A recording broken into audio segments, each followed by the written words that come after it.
in for a picnic in their camper van. Mummy and Daddy Pig were busy today, so Kitty was driving. They all got in and off they drove.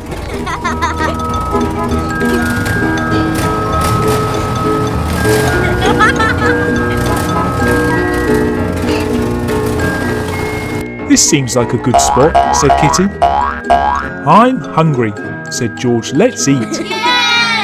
They all helped get the table and chairs out of the camper van.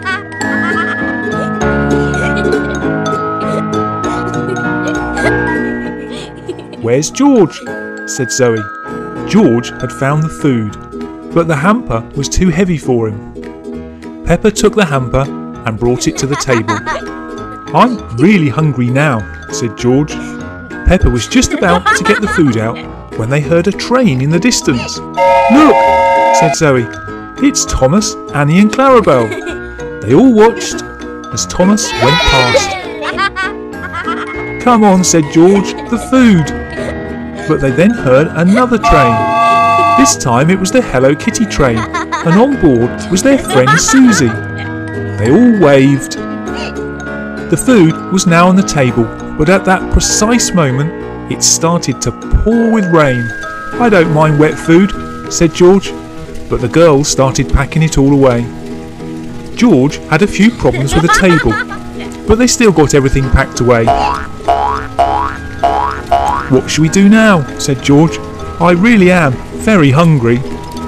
Kitty said she knew somewhere where they could eat, and they drove off in the rain.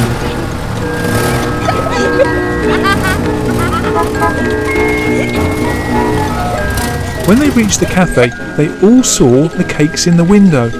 Wow! George was out first, but they all quickly followed. Inside, in the dry, they ordered a plate of the biggest cupcakes you've ever seen. They all helped themselves, and George ate his in one gulp. What a greedy pig you are, George, said Peppa. They all finished their cakes and went outside. It had stopped raining by now, and the cafe was next to a park. Let's go on the slide, said George, and they all followed. The rain had made muddy puddles at the bottom of the slide, and one by one they all landed in them, getting covered in mud.